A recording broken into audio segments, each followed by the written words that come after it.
House will come to order. House will be at ease.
House will come to order. Sergeant at Arms. Mr. Speaker, the Senate of Virginia. The members of the House will rise and receive the Senate of Virginia.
The Joint Assembly will come to order. The Clerk of the Senate will call the roll of the Senate.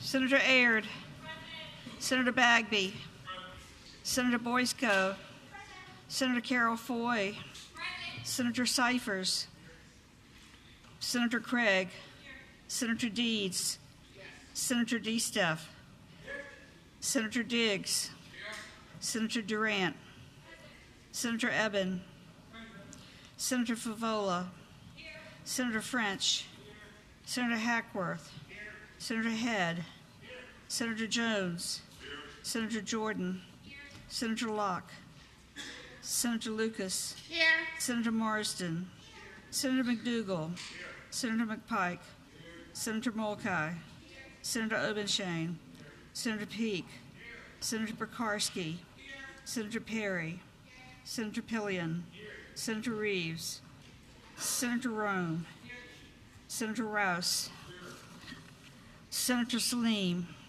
Senator Srinivasan, Senator Stanley, Senator Stewart, Senator Sturtevant, Senator Suderline, Senator Saravel, Senator Van Valkenburg, Senator Williams Graves. You have a quorum, Madam President. Mr. President, whatever. Sergeant at Arms, get her out of here. No, I'm joking. The members of the House will indicate their presence on the electronic voting board.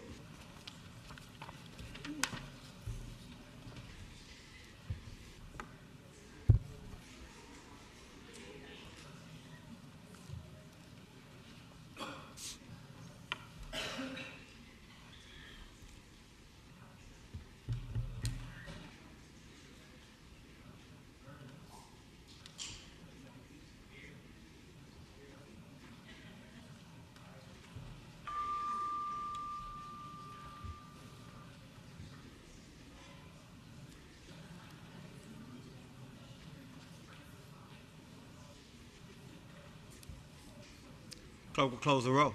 Mr. President, a quorum is present. Clerk will report a resolution. Resolution, Joint Assembly notifying the Governor of organization. Resolved, the President of the Joint Assembly appoint a committee of 10 composed of 6 delegates, 4 senators to notify the Governor that the Joint Assembly is duly organized and will be pleased to receive her and any communication she may desire to make. As many as favor adoption of the resolution will say aye. Those opposed will say no. The resolution is agreed to. The clerk will announce the committee to notify the Governor that the General Assembly is ready to receive her and hear any remarks she wishes to make. Mr. President appoints the following members to notify the Governor and escort her to the Joint Assembly. Delegates Herring, Tran, Torian, Watts, Kilgore, and Kent, as well as Senators Lucas, Locke, Saravel, and McDougall. The Joint Assembly will be at ease.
Mr. President, entering from the gallery, the first gentleman of the Commonwealth and his party.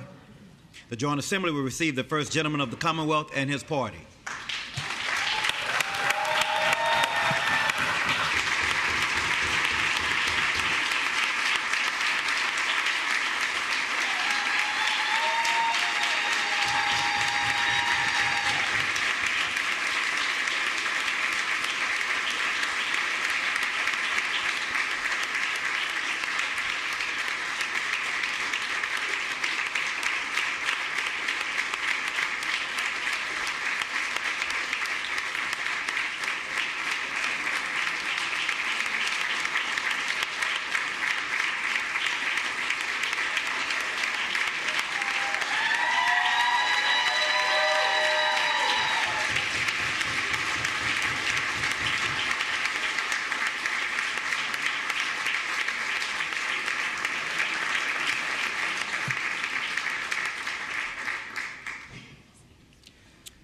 Sergeant at Arms. Mr. President, the Governor's Cabinet, and other executive branch officials. The Joint Assembly will receive the Governor's Cabinet and other executive branch officials.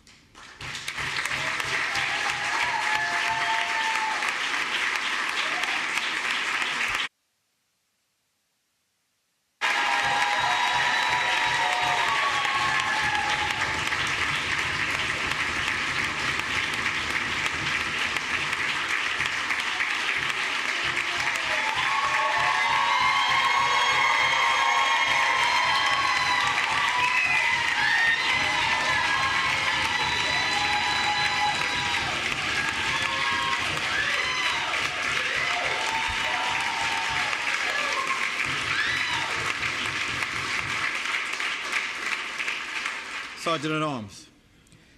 Mr. President, the Chairman and Commissioners of the State Corporation Commission. The Joint Assembly will receive the Chairman and Commissioners of the State Corporation Commission.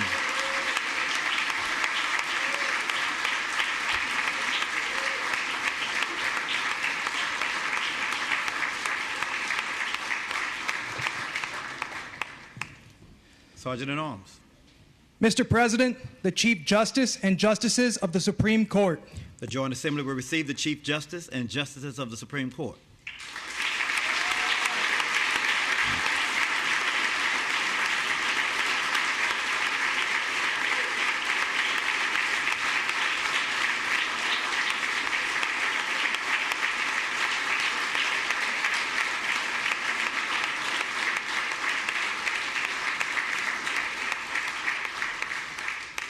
Sergeant at Arms. Mr. President, the Attorney General of Virginia. The Joint Assembly will receive the Attorney General of Virginia.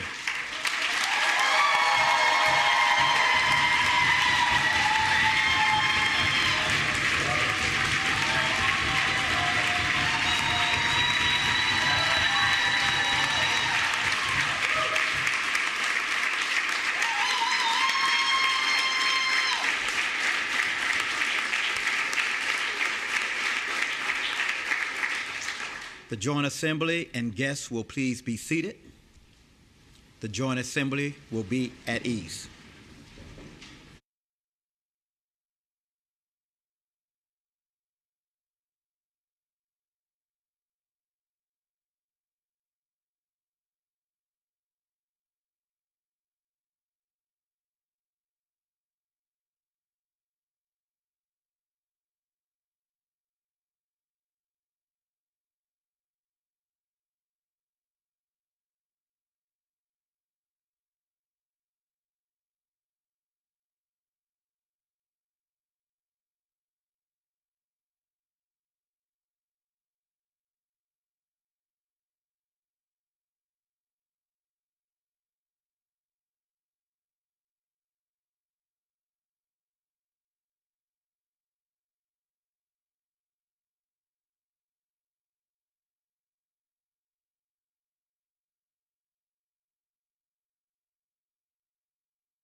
Joint Assembly will come to order. Sergeant at Arms. Mr. President, Her Excellency, the Governor of the Commonwealth of Virginia. The members receive the Governor of the Commonwealth of Virginia.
All right, simmer down. Simmer down.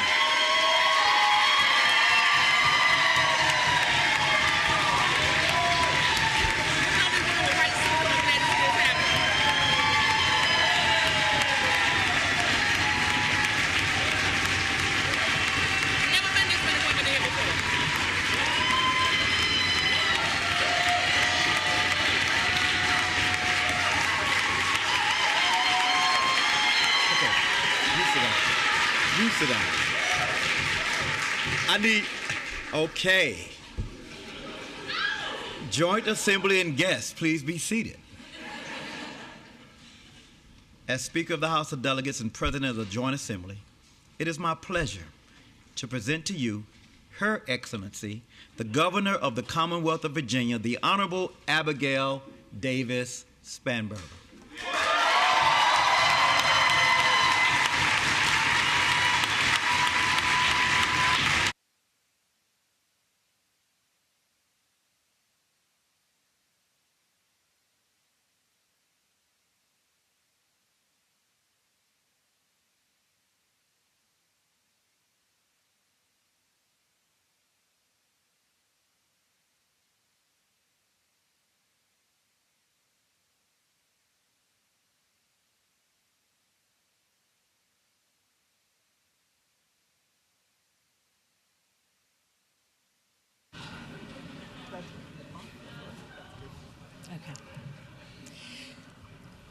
Mr. Speaker, Madam Lieutenant Governor, Madam President Pro Tem, members of the General Assembly, Mr. Attorney General,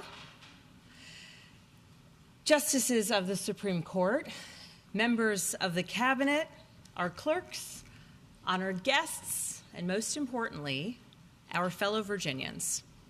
2 days ago, we celebrated an inauguration, the peaceful transfer of power that has defined Virginia for 250 years. On Saturday afternoon, I spoke about the urgent need to unite for a common purpose. Amid a national moment too often defined by chaos, our fellow citizens are anxious about the future. And today, that work, the work of governing and providing stability, begins in earnest. Thank you for your time this afternoon. It is an honor to stand before you as the 75th governor. And with us today in the gallery is the First Gentleman.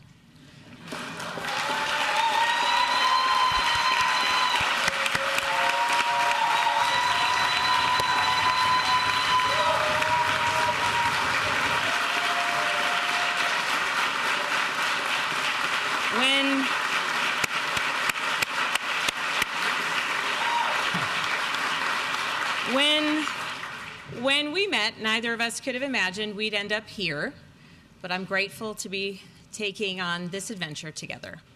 Adam, thank you for your willingness to serve Virginia in this new role.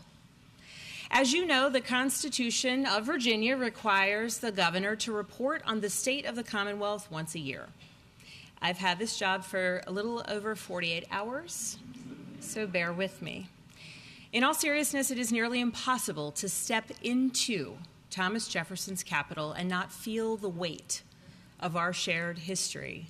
Generations of Virginians have stood in this building, have shaped the course of our Commonwealth and written the history of America. And this week, we added new chapters to that history. Just yesterday, Chief Justice Cleo Powell, the first African-American woman to lead the Supreme Court of Virginia in our Commonwealth's history, swore in new members of our cabinet. Our fellow Virginians are also now served by two other history-making public servants. Lieutenant Governor Ghazala Hashmi, the first Muslim woman elected to statewide office anywhere in the country.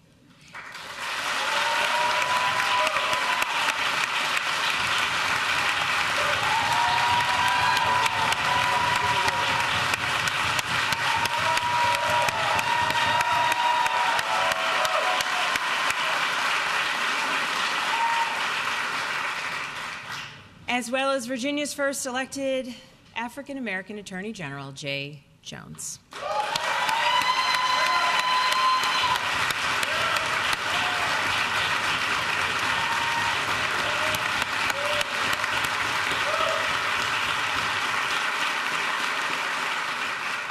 And in the incoming class of delegates seated in this chamber right now, there are a record 42 women serving in the House of Delegates. These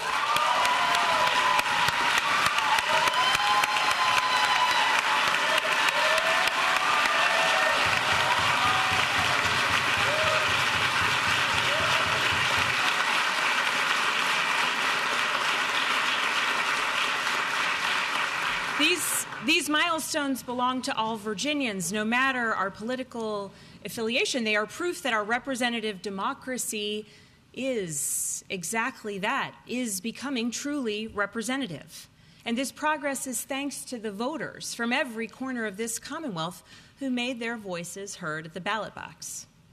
And the voters sent us here, each and every one of us, and we must never forget that as we embark on the hard work that we have ahead of us.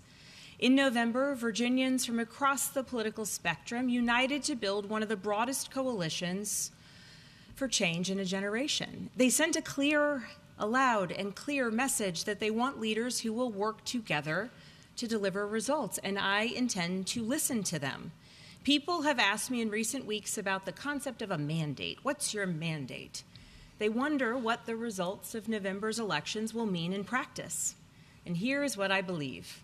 Virginians did not elect me to pursue a particular ideological agenda, nor did they elect me to settle scores or add noise to our politics. They did not elect me to grandstand.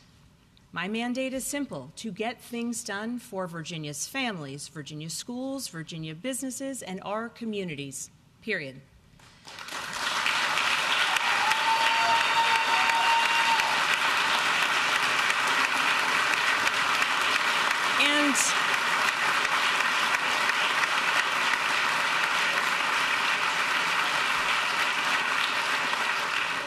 And if I've learned anything from my previous time in elected office, it's that Virginians want a government that works. They want elected leaders who show up, who listen, who work to make their lives a little easier. They want us to address the challenges that are keeping them up at night.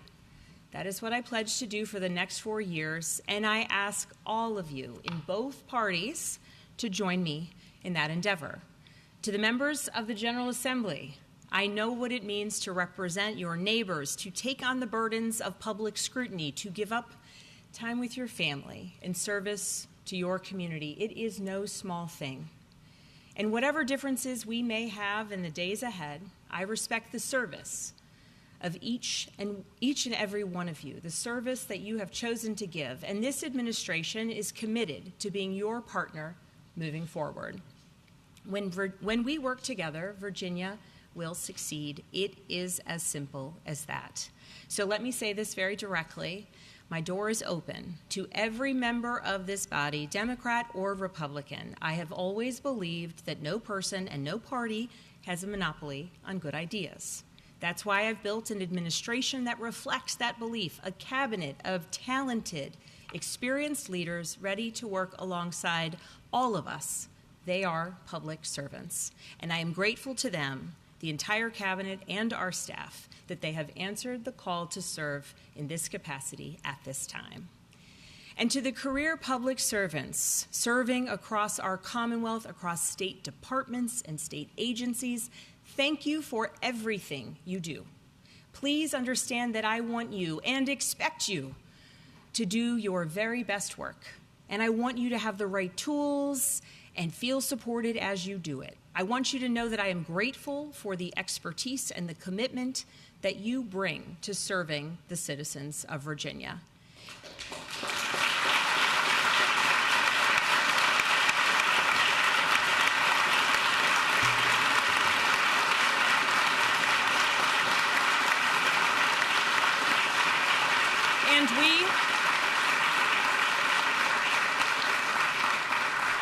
And we have several state employees joining us in the gallery today.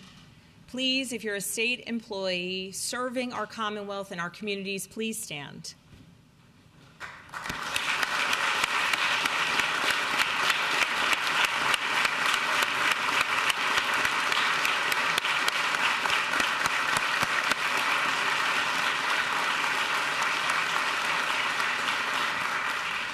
Thank you for your continued service, for the expertise that you bring to your work in our state agencies and departments.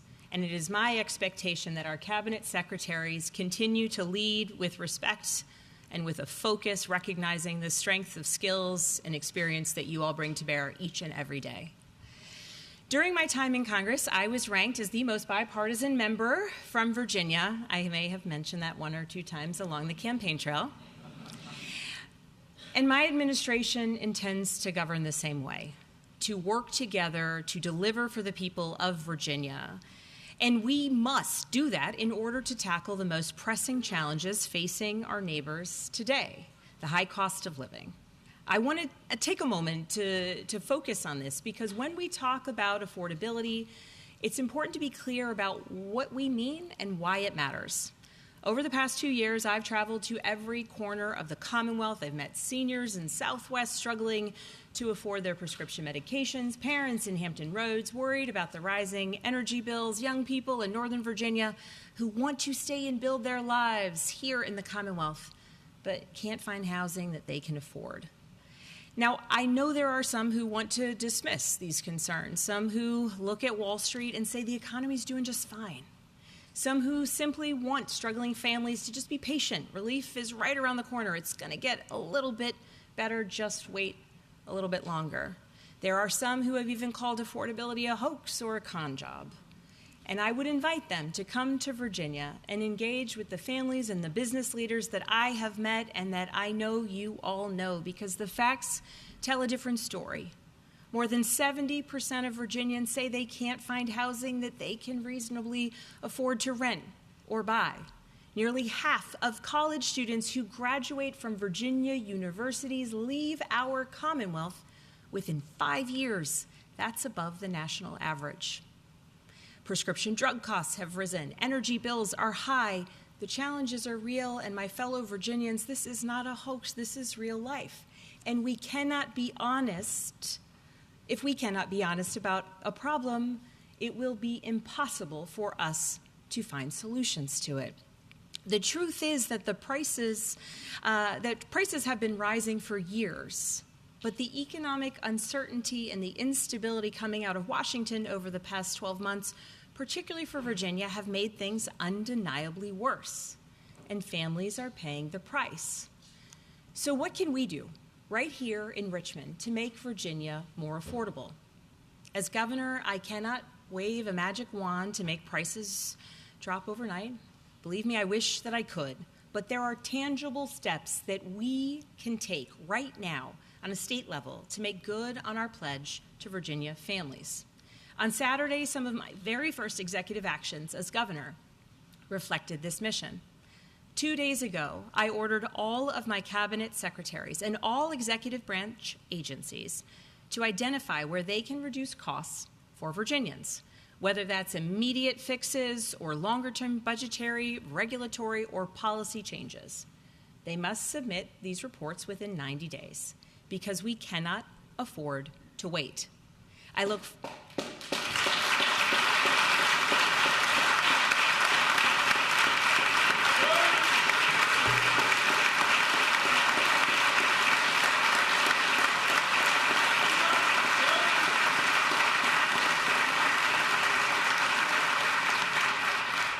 forward to reviewing the recommendations and putting them into action. I have also directed a comprehensive multi-agency review of regulations and permitting practices that impact our ability to build new homes. We need to cut red tape.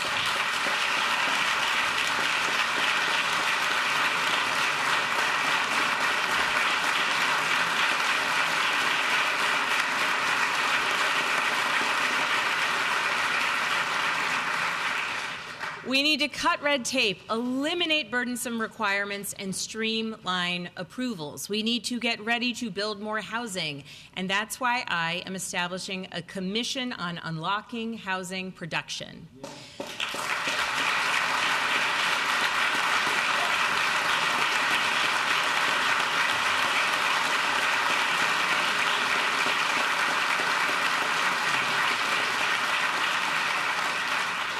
And when it comes to the cost of health care, we are not waiting around. My administration is establishing a new interagency health financing task force.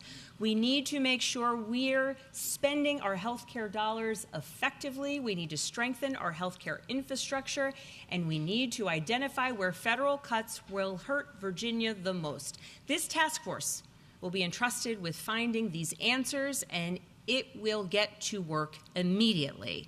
But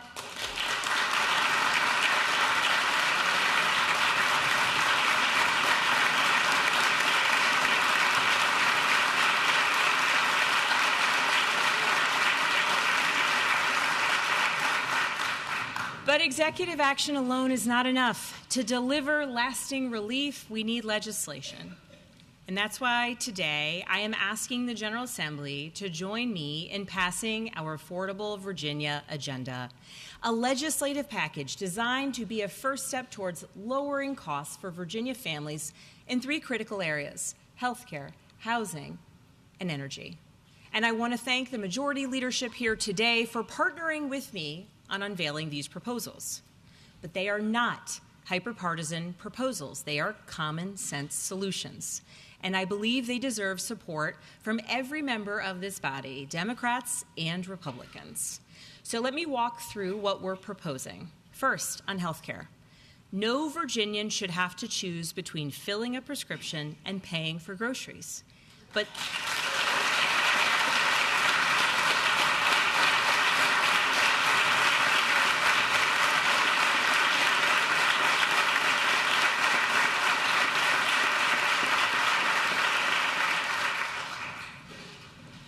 that is the reality for far too many families. So let's start with prescription drugs.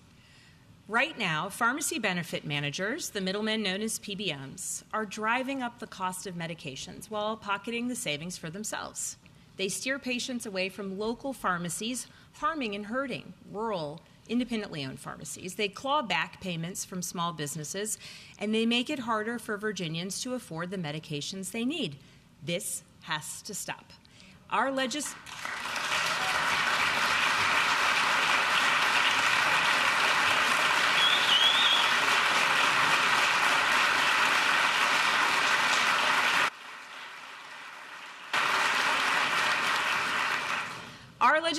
will require that rebates go back to patients, not corporate middlemen.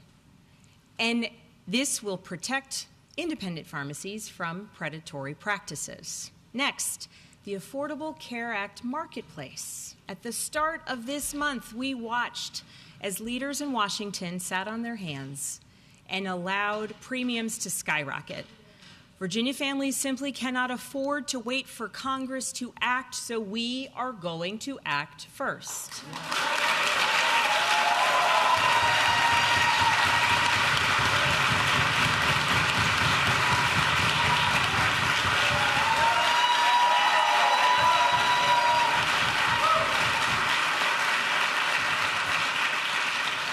Our proposal will establish targeted premium assistance.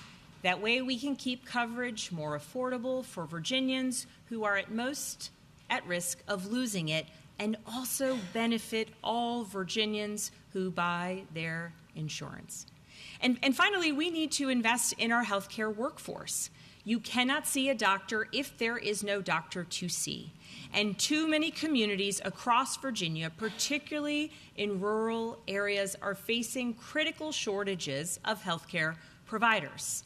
Our legislation will, thank you. Our legislation will strengthen incentive programs to recruit and retain providers where they are needed most, so that every Virginian can access quality, affordable care close to home.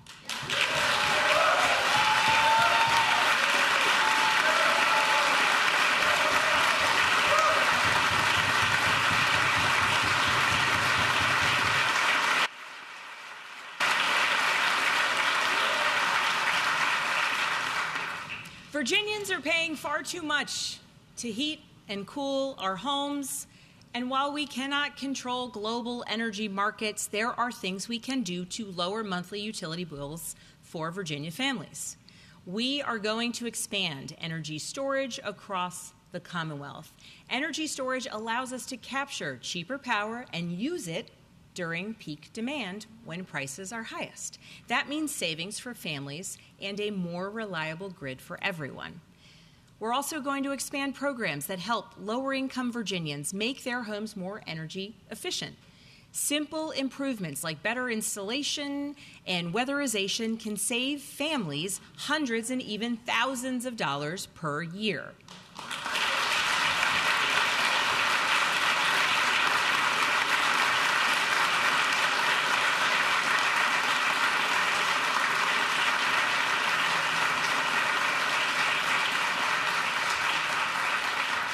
And Virginia needs to be more energy independent. That means solar, nuclear, and yes, despite what Washington might have one think, it also means offshore wind.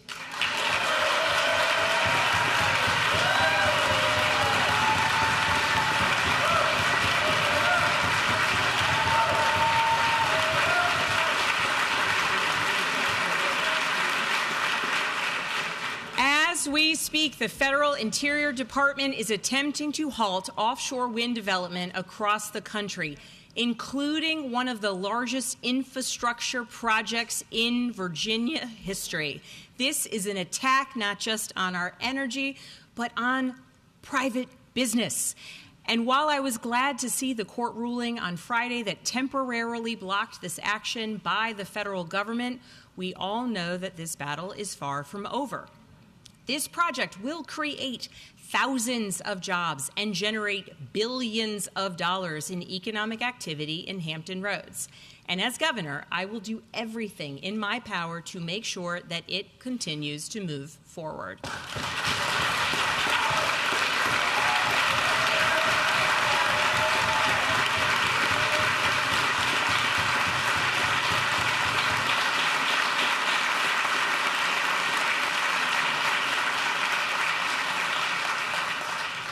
And if we're talking about energy affordability, let me say here today that the Commonwealth of Virginia is rejoining the Regional Greenhouse Gas Initiative.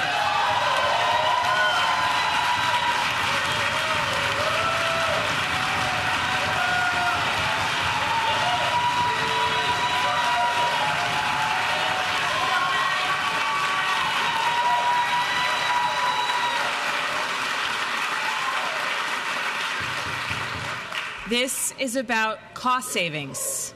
Reggie generated hundreds of millions of dollars for Virginia, dollars that went directly to flood mitigation, energy efficiency programs, and lowering bills for Virginia families who need help most. Withdrawing from Reggie did not lower energy costs. We have seen them rise. In fact, of course, the opposite has happened. It just took money out of the pockets of Virginians. And so it is time to fix this mistake. Now, the third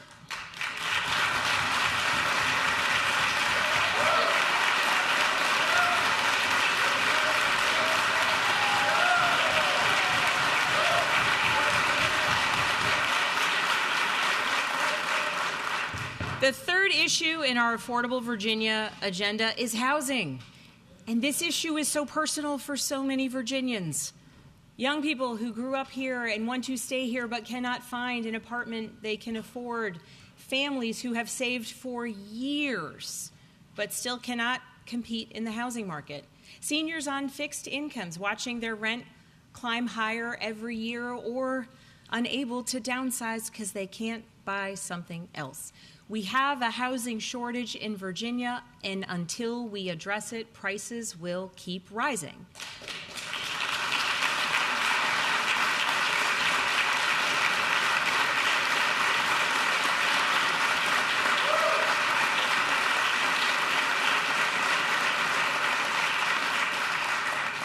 So here's what we're going to do.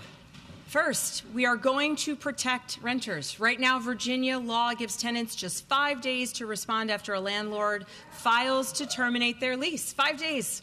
That's not enough time to get your next paycheck, let alone find a new place to live. Our legislation will extend that window to 2 weeks, giving families a fair chance to get that paycheck, pay their rent, and stay in their homes.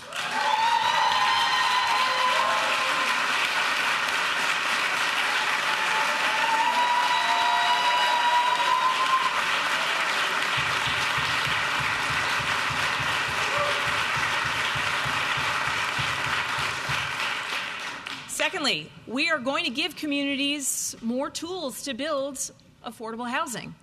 Not every solution works in every locality. What works in Arlington probably wouldn't work in Accomack. Our proposal will empower local governments to adopt affordable housing programs that fit their needs, because the people closest to the problem are often best positioned to solve it. And third, we're going to make it easier to finance the construction of housing that Virginia families can actually afford. Our proposal creates a revolving loan fund to support mixed income developments so that builders have the resources that they need to create homes for working families, not just luxury units.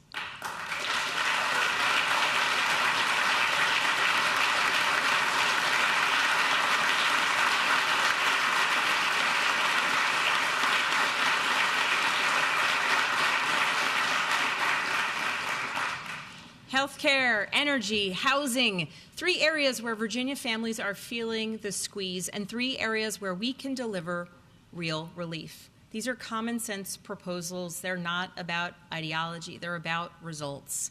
And I'm asking every member of this General Assembly, Democrat or Republican, to work together to put these bills on my desk as soon as possible.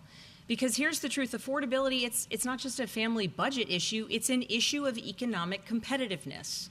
When a Virginia college graduate cannot afford to live near their job, they're going to move to Maryland or Georgia or Texas.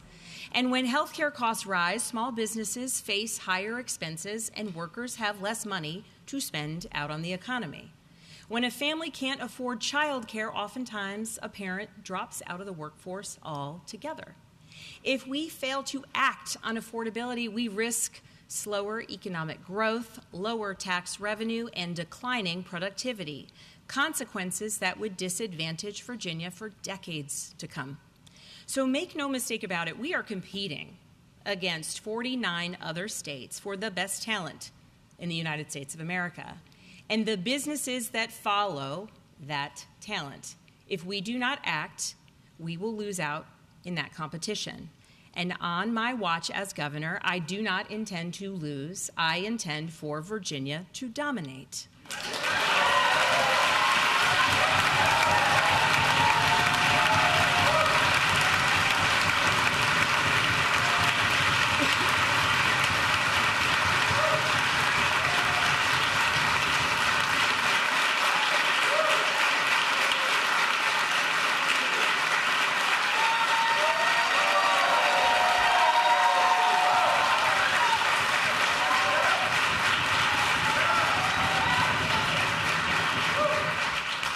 But we have some work to do. We have some work to do. Recent data indicate that in 2025, Virginia saw more people leave the state than move in. And a few months ago, Virginia lost its #1 spot in CNBC's annual top state for business rankings. And CNBC was clear about one major factor: federal job cuts that were disproportionately harming Virginia's economy. The chaos coming out of Washington, it's not just bad policy, it's doing real damage to Virginia families and to Virginia businesses. They aren't just federal workers, they're Virginians whose livelihoods depended on the stable federal workforce. People working in manufacturing, food service, and contracting.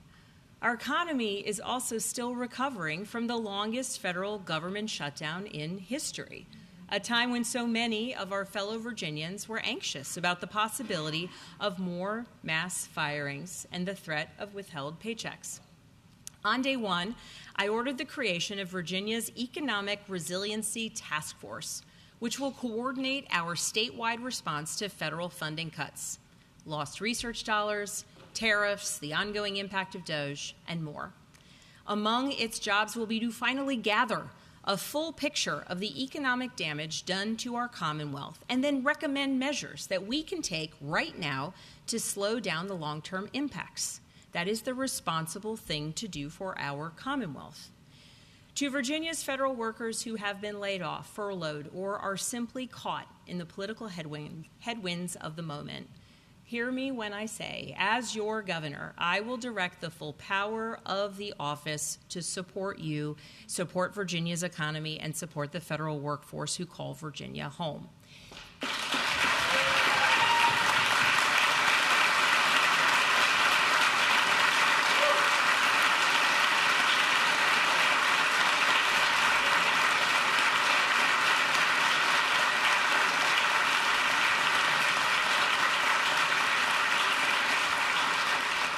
That's why our Economic Resiliency Task Force will also focus on expanding job placement and public-private partnerships for displaced federal workers and contractors.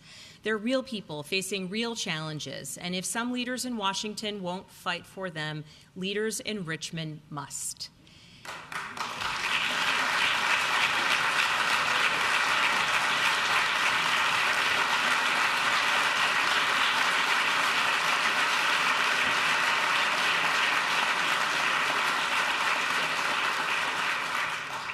And it's not just federal job cuts hurting our economy. Current trade policies are doing real harm.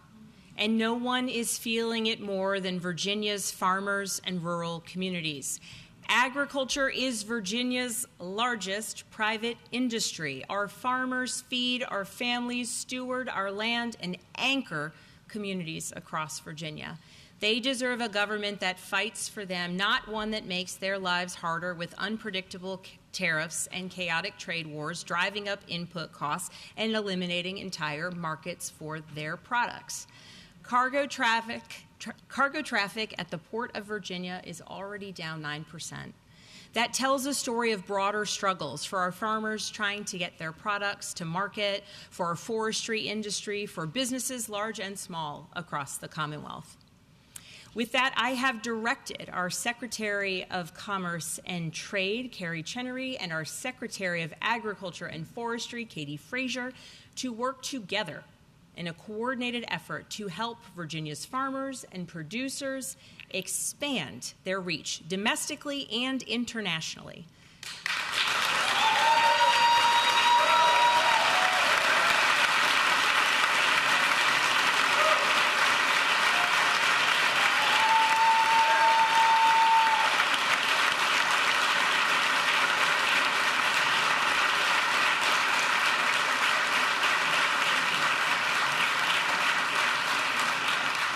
And to make sure that communities across rural Virginia and all of Virginia can reap the benefits of trade. I will always work as governor to maintain a stable, predictable business climate for Virginia's employers, employees, and communities. I will be responsible and a good steward of every tax dollar entrusted to us, working to protect our AAA bond rating. That is my commitment.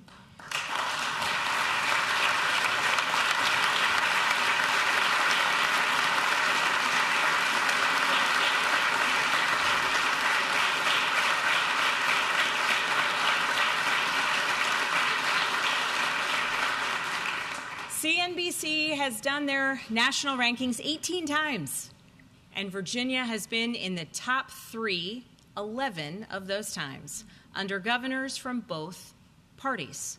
When we get the fundamentals right, Virginia wins. Our job now is to put ourselves in a position to reclaim the top spot and to stay there.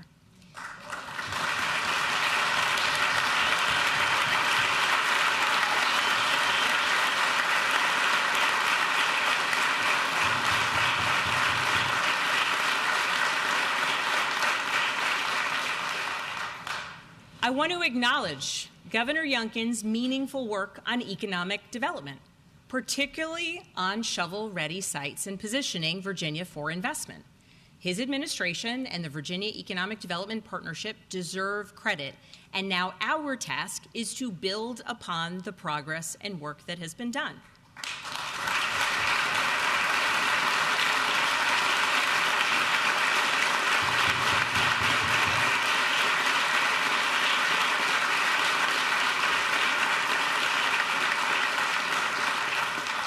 That means investing in our workforce. It means expanding apprenticeship and paid internship programs. It means strengthening programs like G3 and Fast Forward that help Virginians earn credentials in high-demand fields.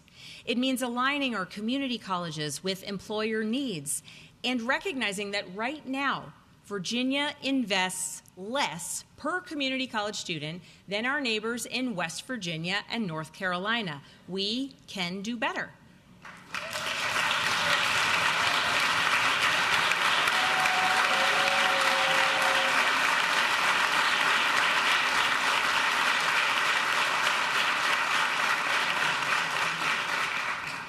And it means supporting our veterans as they transition to civilian careers.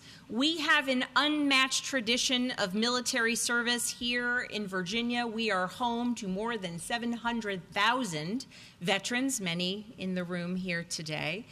And we are home to some of the most important military installations in the world. The patriotic individuals who currently serve or who have previously served have demonstrated leadership, discipline, and a commitment to mission that any employer would want within their workforce. Our administration will work to expand apprenticeship programs, will streamline credentialing, and ensure that military experience translates to civilian licenses.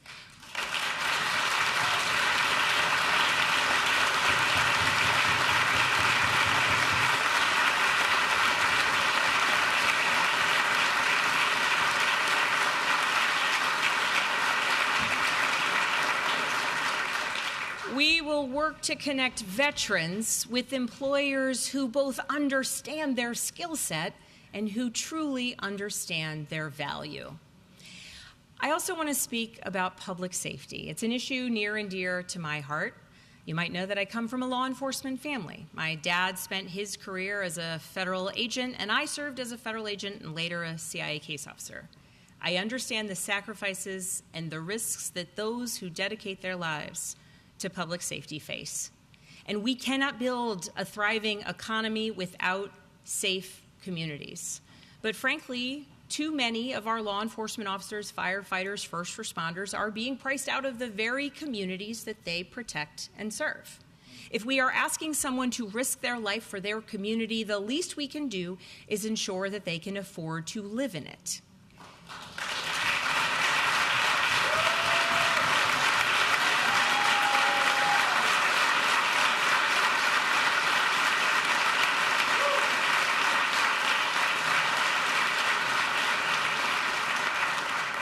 My administration will support public servants with investments in recruitment, retention, training, and the mental health resources that they deserve.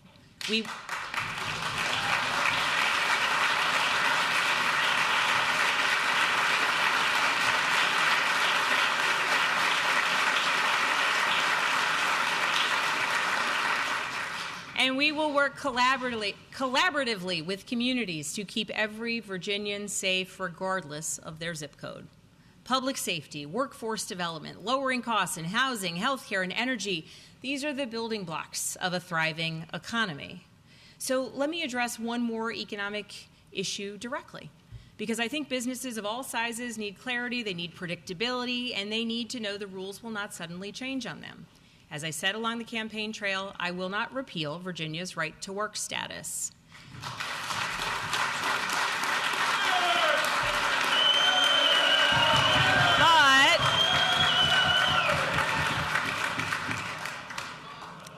But, my friends, I want to be really direct about something. Being pro-business and being pro-worker are not mutually exclusive.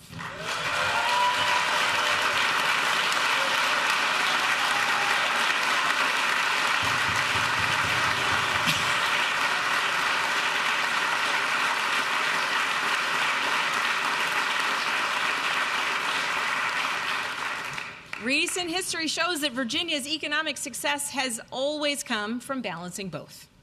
We can support business growth and invest in our workforce. We can attract new companies and protect workers. We can be the best state for business and the best state for working families. It is not an either-or proposition. It's just hard to get right, but we will here in the Commonwealth.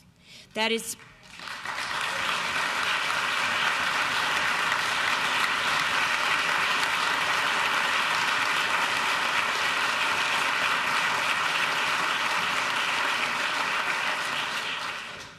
why we will create a statewide paid family and medical leave program.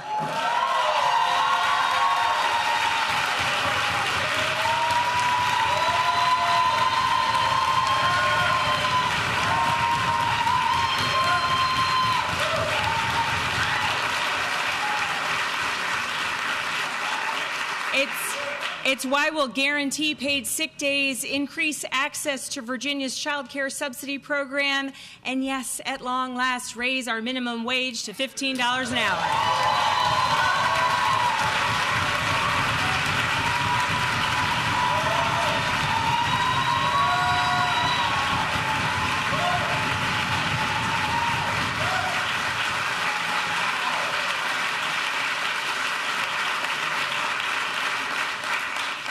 If you work full-time in Virginia, you should be able to afford to live in Virginia. We can do all of this. We can balance these forces. We've done it before. We can do it again. And if we do, Virginia will be the best state for talent in America.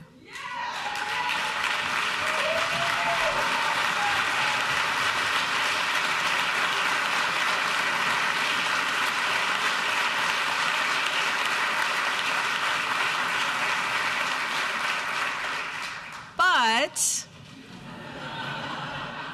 here's the challenge. We cannot achieve these economic goals and attract talent if we don't take a hard look at our investments in education.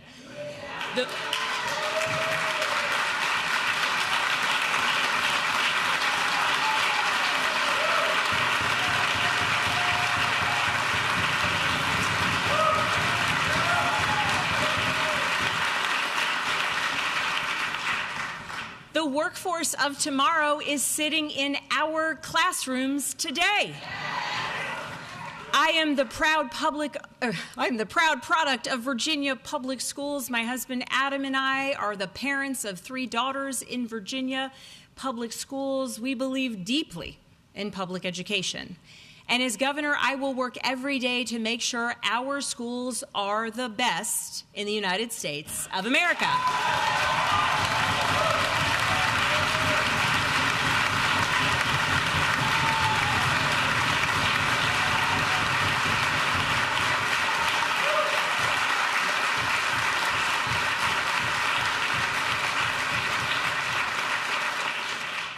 And it starts with having the best teachers. Across the Commonwealth, we are consistently asking our teachers, our educators, to do more with less. And we, Virginia, we are paying our teachers below the national average. If we want to recruit, retain, and support public educators, we need to pay them more, period.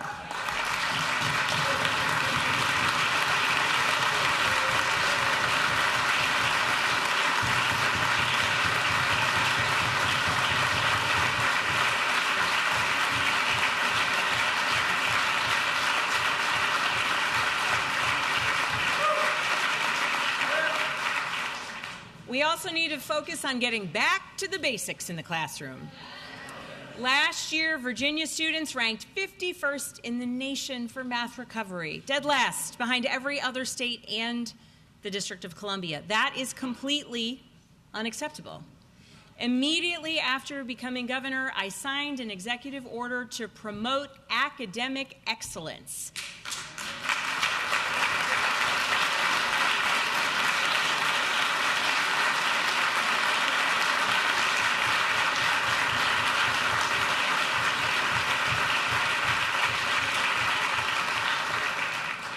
I have directed the Virginia Department of Education to strengthen our core instructional systems, including in reading and math.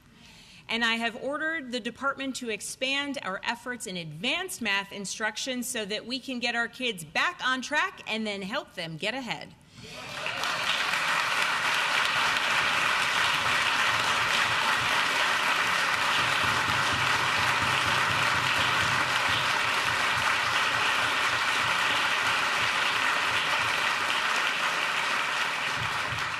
And the only way we're going to improve student performance is if parents and educators are partners, working together to help students succeed.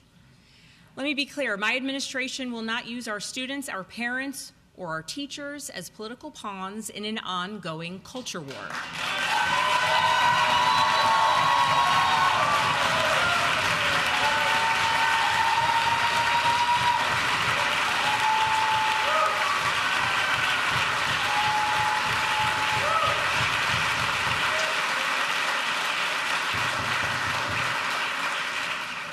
Working together to achieve better educational outcomes has always been a two-way street. Pitting parents and teachers against each other won't work. It never has. And on the topic of education, there is one issue that consistently unites Virginians. No matter their political leanings, it is the notion that every child deserves to learn without fear. Gun violence is the #1 cause of death for children and teens in the United States of America. The #1 cause of death for our children. It is a horrifying fact, and it is one that should motivate every one of us in this chamber to ask, what can we do to change that? I grew up in a family where responsible gun ownership was the norm. My dad went to work with a gun on his hip every single day. We had guns in the house. My uncle was an avid hunter. As a federal agent myself, I carried a firearm every day as part of my job. I respect the Second Amendment, and don't let anyone tell you otherwise.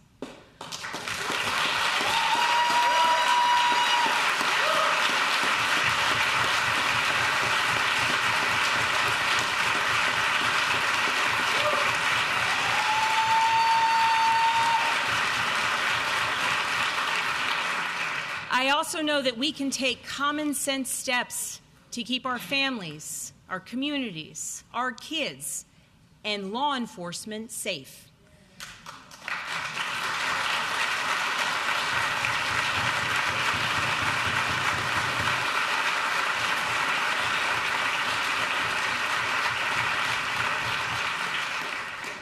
Over the last 4 years, dozens of gun safety bills have been vetoed, many which passed the General Assembly with bipartisan support. This includes legislation that would ban ghost guns, restrict access to firearms for convicted domestic abusers, and strengthen red flag laws for those who might be a danger to themselves or others. These are common sense measures supported by an overwhelming majority of Virginians, the very voters who sent us all here. Virginia is ready to make our communities safer, and I am ready to sign these bills. Please send them to my desk.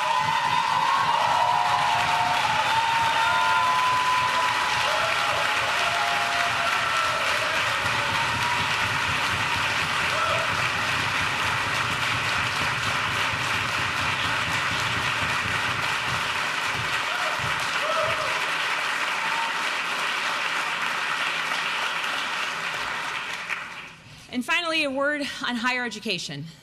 Virginia has some of the finest colleges and universities in the world.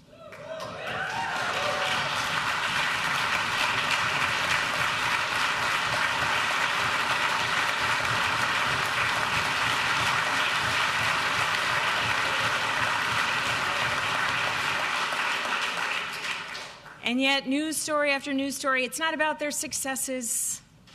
It's about them becoming political battlegrounds. Our students deserve better, our educators deserve better, our institutions deserve better, our economy and our Virginia deserve better, and this ends right now.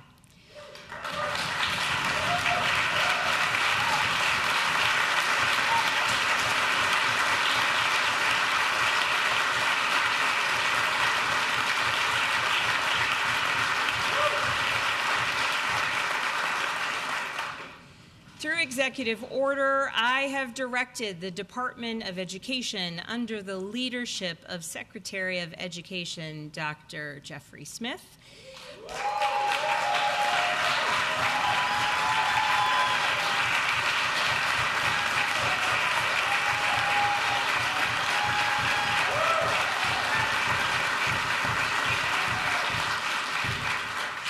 to work alongside the Secretary of the Commonwealth, Candy Munden King,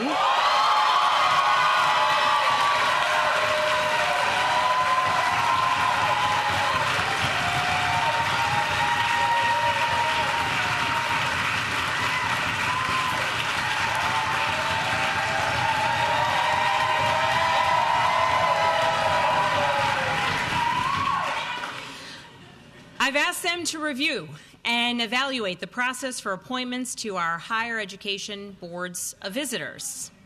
And I will work with this General Assembly to pursue reforms that prevent any future governor, Democrat or Republican, from imposing an ideological agenda on our universities.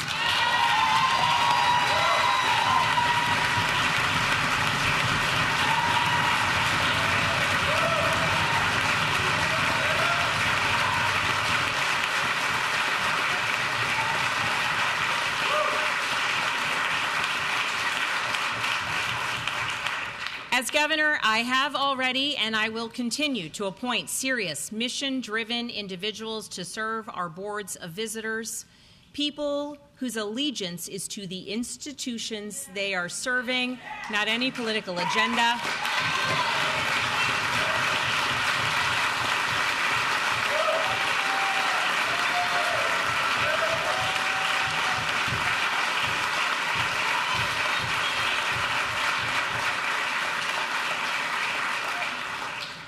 On Saturday, I was proud to fill vacancies on the boards of UVA, VMI, and George Mason, and now I entrust those individuals to do right by the universities they are going to serve and the Commonwealth of Virginia.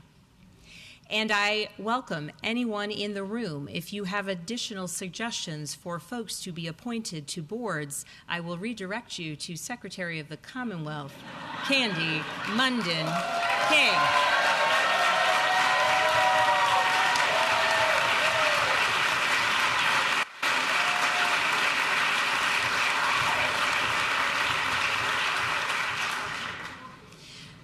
Now, we have a few amendments on their way to the people of Virginia for final approval at the ballot box. First, the amendment on reproductive freedom. Virginia is now the only state in the South where a woman has the same freedom to make her own health care decisions as she did the day of the fall of Roe versus Wade. Let's speak plainly about what's going on in states with bans on reproductive health care, abortion services, and fertility treatment. Women facing medical emergencies are being turned away from hospitals, and some of them have died. Virginia will not fall victim to this, and the women of Virginia will not die because their doctors are afraid to provide care.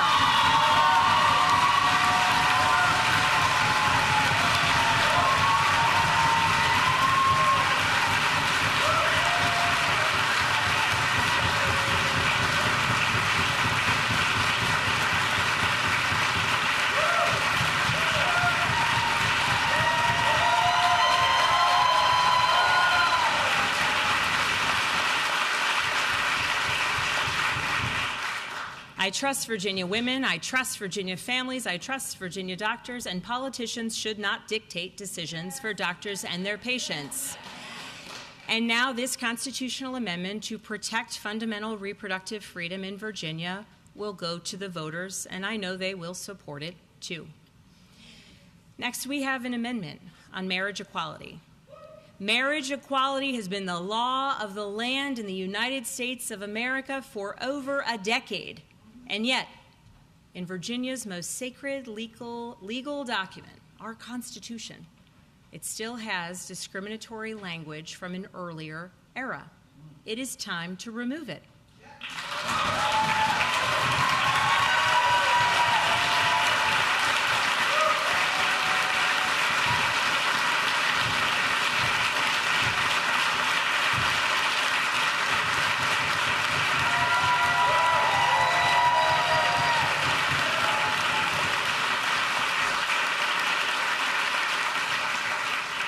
Every citizen of this Commonwealth should rest assured that they can marry the person they love, that their union is recognized and protected equally under the law, and that their family is just as valid as any other, and our Constitution should say the same.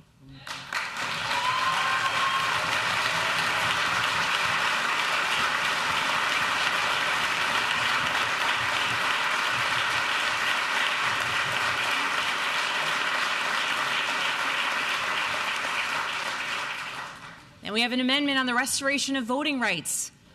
Virginia is one of only 2 states that permanently strip voting rights from citizens for certain convictions, leaving the restoration of rights entirely to the discretion of one person, the governor.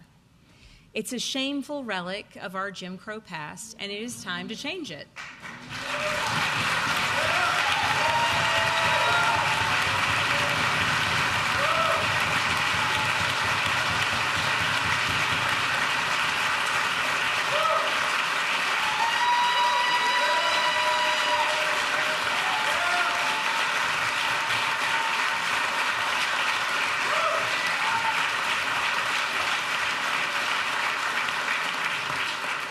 And it's worth noting that governors of both parties have worked on this issue over the last 2 decades, most notably Governors Bob McDonnell and Terry McAuliffe.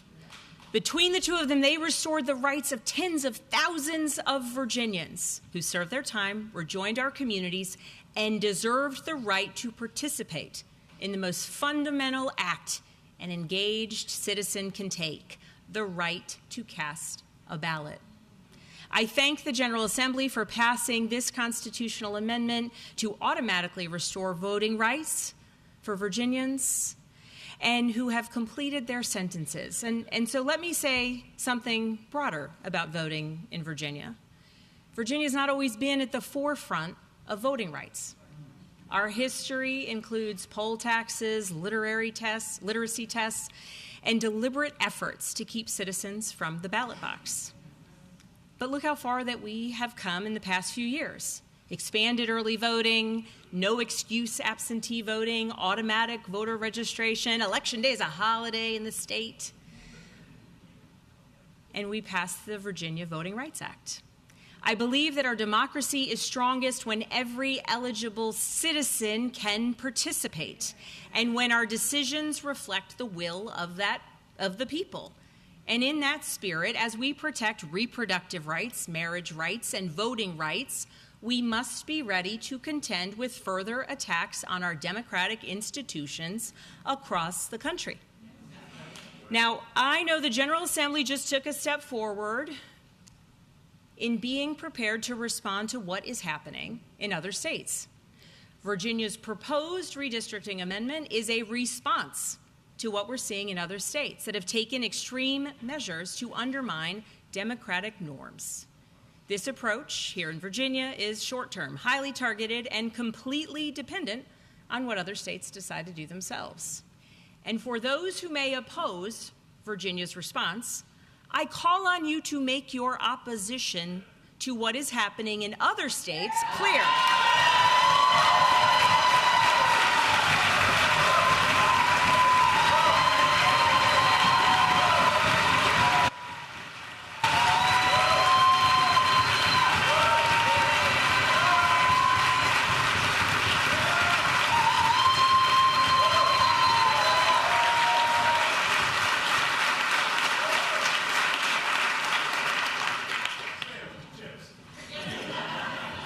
Make no mistake, Virginia will be responsive and targeted, and only with the will of the people.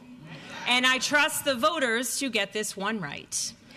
As you all know, trust is the most important currency that we have in public life. And on that topic, I'd like to say a word about how I intend to work with the federal government over the next 4 years. I believe the governor of Virginia and the President of the United States should have a productive relationship built on mutual trust. We are neighbors, after all. And let me say here today that where there are shared priorities, I will actively seek and be ready for partnership. I want Virginia to lead the way. But I also have a responsibility to the 8.8 million people who call Virginia home. So when federal actions attack and threaten Virginia jobs, I will not hesitate to push back. When federal chaos creates uncertainty for Virginia families, I will work to provide stability. When Washington fails to lead with dignity and respect and follow the rule of law, Virginia will. Above all else, my job as governor is to provide what the federal government too often has not: predictability, steadiness, and an unrelenting focus on the people we serve.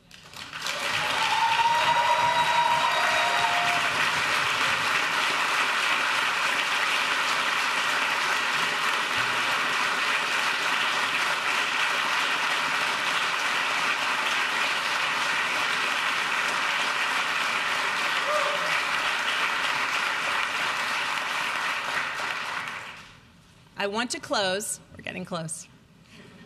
I want to close by reflecting on why we are here this afternoon. Not just in this chamber, but on this day of reflection and service. We gather on a day when Virginians and all Americans honor the legacy of Dr. Martin Luther King, Jr. If you'll indulge me, I want to share a story about Dr. King that has stayed with me. In January of 1957, Dr. King was just 28 years old when he was helping lead the Montgomery bus boycotts. And one morning, 12 sticks of dynamite were found on his front porch. The fuses had been lit and then smoldered out before they could detonate. Authorities believe the segregationists who put them there wanted the evidence to be found. A message of intimidation. The next morning, Dr. King delivered a sermon, and for the first time, he publicly shared a spiritual experience he'd had a year earlier, after a threatening late-night phone call had left him sitting alone at his kitchen table. He said an internal voice, in his words, quote, almost coming out of nowhere, told him, stand up for the truth, stand up for righteousness. And since that epiphany, he said he can, quote, stand up without fear. Dr. King did not demonize. He did not dehumanize. He fought for his cause while still seeing the humanity in everyone. That is the model of leadership we should all strive to follow. Because our collective work, it's not just about policy, it is about our approach to governance.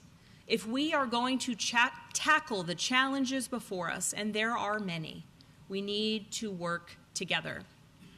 My fellow Virginians, I am not naive about the state of our politics in 2026. The temperature has risen in Virginia and across the country, and too often we have seen what happens when rhetoric turns reckless, when disagreement hardens into distrust, and when we forget that the people on the other side of an argument are still our neighbors.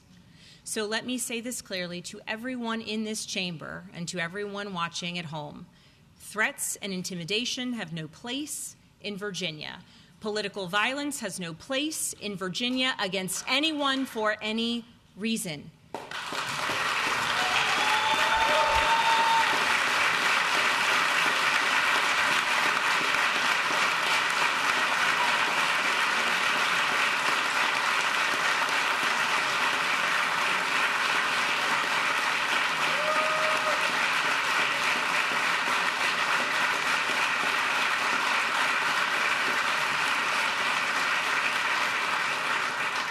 Dehumanization, harassment, and the politics of cruelty have no place in our Commonwealth. We can disagree, and we will disagree. That is the nature of democracy. But disagreement need not mean contempt. And Virginia can model something different for the rest of the nation. Not by pretending that our disagreements do not exist, but by proving that they can be navigated with seriousness, with respect, and with good faith. Before anything else, we are Virginians, and we can be an example for the rest of the country and the rest of the world. So in that spirit, let me answer the question that I was asked to address today. What is the state of our Commonwealth? I believe that the state of our Commonwealth depends on whether we show up for each other, not just in this chamber, but in our neighborhoods, our schools, our places of worship, and our communities. It depends on whether we endeavor to find common cause and whether we put the communities we serve ahead of the politics that divide us. If we put Virginia first, then I can say with confidence that the state of our Commonwealth is and will be stronger, more prosperous, and more united than ever before. But there is work ahead.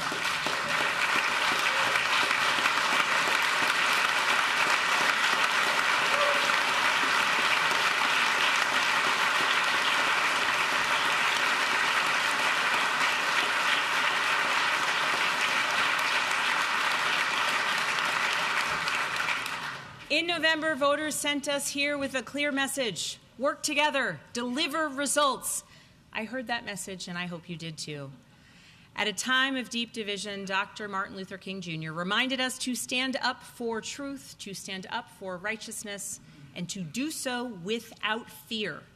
To every member of this General Assembly, let us rise to this moment. Let us stand up for the families who are counting on us. Let us stand up for the future that we can build together. Let us stand up for the Commonwealth that we love. Let's deliver for the people who have sent us here. Thank you so very much, Virginia, and thank you to the members of the General Assembly.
The General Assembly will come, no, I'm sorry, the Joint Assembly, all of y'all will come to order, back to order. The Senator from Mecklenburg, Senator Morkai. Oh, she's here.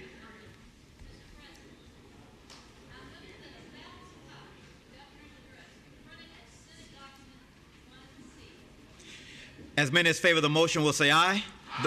Those opposed will say no. The motion is agreed to. The Senator from Richmond City, Senator Jones. Mr. President, I move that the Joint Assembly do now adjourn, signing die. As many as favor the motion will say aye. Those opposed, no. The motion is agreed to. The Joint Assembly is adjourned, signing die.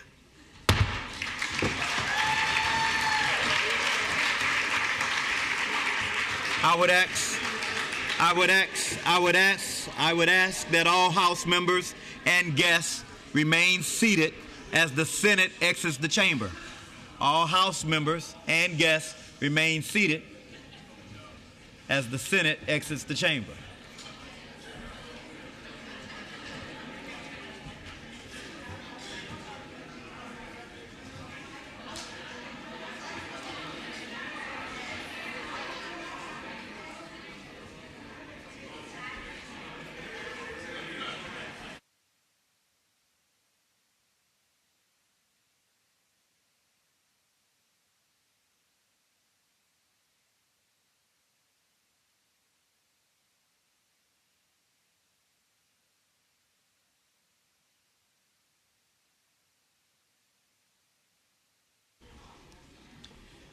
Again, House members, please remain seated as I request that our distinguished guests on the floor and in the gallery now depart the chamber.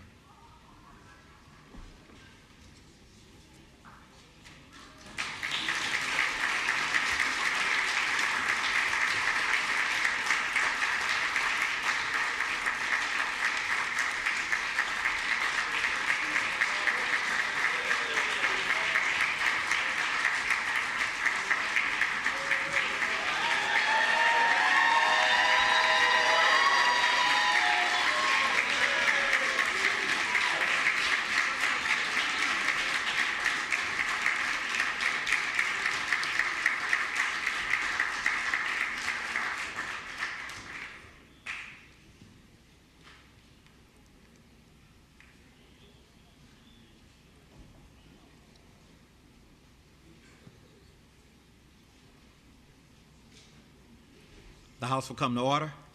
Does the clerk have any announcements? Speaker, no. I've already announced the schedule for tomorrow. The delegate from Alexandria, Delegate Herring.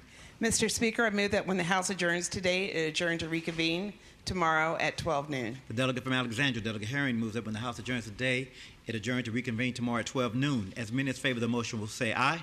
Aye. Those opposed, no. The motion is agreed to. The delegate from Alexandria, Delegate Herring. Mr. Speaker, I move that the House do now adjourn. The delegate from Alexandria, Delegate Herring, moves that the House do now adjourn. As many as favor the motion will say aye. Aye. Those opposed, no. The motion is agreed to. The House stands adjourned until tomorrow at 12 noon.